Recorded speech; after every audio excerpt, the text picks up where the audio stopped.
여러분의 구독과 좋아요는 언제나 행복이 되어 돌아옵니다. 안녕하세요. 카우보이 문입니다.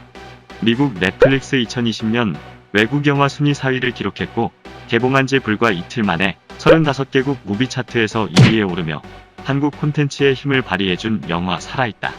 일본 반응입니다. 유아인과 박신혜 주연의 한국 좀비 영화 살아있다는 조일영 감독 작품이며 한국에서는 관객 수 190만 명을 기록했던 제법 인기와 화제가 되었던 영화로 기억하고 있습니다. 그럼 여기서 기사를 살짝 요약하면 미국 경제기 월스트리트 저널에 따르면 살아있다는 2020년 미국 넷플릭스에서 가장 많이 본 외국 영화 톱10으로 4위에 올라 아시아권 영화 중 가장 높은 순위를 기록했으며 미국의 IT 전문 매체 더 버즈는 불확실성 외로움 등 코로나19 바이러스 시대에 현실과 동일한 감정을 정확히 묘사했다는 평과 함께 올해를 장식할 10편의 넷플릭스 콘텐츠 중 하나로 한국 영화 살아있다를 추천해 한류 문화 콘텐츠의 위력을 다시 한번 확인했습니다. 살아있다는 원인 모를 증세의 사람들한테 공격을 받아 도시 전체가 통제불능 대혼란에 빠지며 아무것도 모르는 준우는 집에 혼자 홀로 있으면서 그것을 알게 되면서 데이터 와이파이, 문자 등 모든 연락이 두절된 상태에서 또 다른 생존자 유빈을 알게 되고 그 속에서 함께 살아남기 위한 방법을 찾아 나선다는 내용입니다. 일본 최대 영화 정보 서비스 필마크스에서는 별 5개 중에 3.4를 받아 꽤 선전을 했는데 한국 좀비물 퀄리티에 감탄을 하는 반응이 많았습니다. 자, 그럼 이에 대한 반응을 한번 볼까요? 영상에 나오는 글들은 일본 네티즌들의 의견임을 밝히며 카우보이 문의 의견은 포함되지 않았다는 점을 말씀드립니다. 주연 유아인 씨 처음부터 40분가량 거의 혼자의 연기이지만 질리지는 않는다. 반대로 집중해서 보게 된다. 과거의 세계 최고의 배우로도 꼽혔지만 정말 대단한 연기력이라고 생각합니다.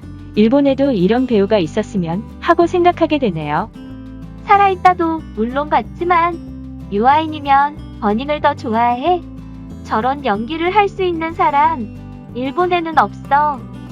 좀비 영화인데 용인에서 봤습니다. 한국의 좀비물은 퀄리티 높구나 하고 감탄. 좀 파고들지 못한 것 같기도 하고 쭉 보기엔 좋았다. 히로인의 주인공이 귀여워. 세상이 이런 세상이 되면 나는 일단 살아남을 수가 없을 것 같아. 방금 전에 봤던 거. 그때까지 한국에 전혀 흥미가 없었는데 패러사이트 감상을 계기로 알고도 봐볼까 하고 봤더니 의외로 재밌더라. 주인공이 앞머리 파트난이었으면 더 빠졌을 거야. 여담이지만 몇 년 전부터 영화든 동영상 전송이든 케이팝이든 코스메틱이든 자신이 오락으로서 즐기고 있지만 여러 분야에서 한국의 기세가 대단하다고 생각한다. 코로나화에서도 즐길 수 있기 때문에 푹 빠지기만 해요.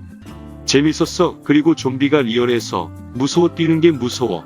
이런 일이 생겼을 때를 위해서 사둔 것은 많이 해두지 않으면 이라고 생각하게 하는 영화. 즐길 수 있었지만 며칠이 지나도 주인공의 머리에 자라나지 않아서 조금 리얼리티가 부족한 것이 아쉽다. 한국은 좀비들의 영화에 빠져있나. 하지만 리얼하고 꽤 재밌어. 스릴을 맛보면서 어떤 곤란한 가운데서도 사람과의 관계라는 사람을 강하게 만드는구나 하는 공동주택에서 벌어지는 좀비와의 싸움이 볼만했습니다. 요즘의 좀비 영화, SNS, 드론, 은둔형 외톨이 등등. 실제로 좀비가 발생하면 높은 곳에 틀어박혀 있으면 된다. 누구나 생각해 봤겠지만 실제로 식량도 떨어져서 어쩌나 하는 생각이 드는 것이 고작 그걸 잘 표현하고 있지 않을까 생각이 듭니다. 기본적인 전개는 알기 쉽고 특별히 지적할 것도 없습니다만 라스트 타이틀의 복선 회수는 감동했습니다. 조마조마했는데 너무 웃겼어. 한국 좀비 영화 중에서는 꽤 좋아하는 작품. 초반에는 외톨이 좀비 영화로 새로웠다. 그렇게 하면 안 돼 라고 하는 행동거지가 많아서 웃어버렸다. 귀가 너무 좋은 좀비에게도 실수. 하지만 어느 정도의 퀄리티는 넘치고 있어. 역시 한국 영화라는 느낌. 군대를 당당하게 사용할 수 있는 건 부럽네요. 한국산 좀비 영화. 좀비 넘치더라도 스테이홈 하고 있으면 안전 싶더니 틈만 나면 침입하는 똑똑한 좀비들, SNS나 드론들이 나와서 좀비 영화도 최첨단이네라고 라스트까지 둘이서 흥에 겨웠으면 했고, 마지막 전개는 좀 허전했지만 적당히 즐길 수 있는 영화였어요. 공항몰에서 드론이라던가 SNS라던가 나오는 것이 엑시트감 있어. 한국에서 더욱 돋보이는 상황일지도. 좀비 팬데믹이 일어나고 있는 가운데 짜파구리 만드는 거 좋네. 두 번째 한국 영화. 엔터테인먼트에 관해서는 일본 완전하게 추월당했다고 이것을 보고 생각했다. 솔직히 빌어먹을 억울하고 한국을 깔봤다. 좁은 시설 안에서 뛰어노는 좀비들의 박진감. 역시 한국 좀비물은 좀비가 너무 무서워. 미국물처럼 으리으리한 얼굴로 천천히 쫓아오는 놈이 아니라 관계적인 표정을 지으며 대단한 기세로 쫓아온다. 극중에 몇 번이고 놀람. 속편 나온다면 꼭 보고 싶다. 한국 좀비들은 정말 운동신경이 너무 좋아서 심장에 나빠. 물린 뒤 좀비가 되는 것만큼이나 이야기 전개도 빠르다. 세세한 것은 날려버려 어쨌든 좀비가 나올 때까지 해. 도입이 빠르기 때문에 좀비 영화 보고 싶다라고 기분일 때에 민첩하게 즐길 수 있다. 단지에서만 전개하는 스테이 홈 영화인데 바삭바삭 나아가서 보기 편합니다. 드론이랑 소방관들이 좋아. 아마 누가 봐도 나름 재미있는 작품일 것 같아서 평소에 좀비 영화를 잘 보지 않지만 흥미롭다고 사람들에게 추천하고 싶다. 조금 전에 봤어. 꽤 재미있다. 좀비 영화를 이야기하는 데 있어서 한국이 빠질 수 없게 돼서 왠지 분하다. 부러워. 일본도 힘내. 한국산 스릴러 영화는 최초입니다.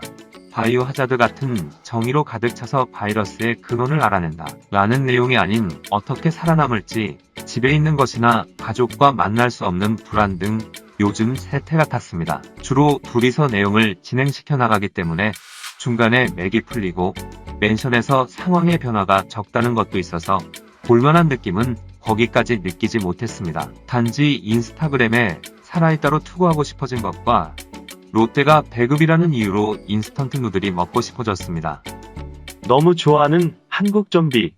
아파트와 가까운 위치이므로 관람이 끝난 후 자신이라면 어떻게 도망갈지 시뮬레이션도 즐길 수 있습니다. 한국 좀비계는 트렌드인가? 새로운 감염 시리즈에 이은 감상 의외로 즐겼다. 세세한 설정은 생략하고 밀실극과 같은 전개로부터의 액션으로 여전히 한국 좀비는 소리에 민감하고 민첩하다. 이런 거 있으면 무섭지, 구원이 있는 결말이 좋다.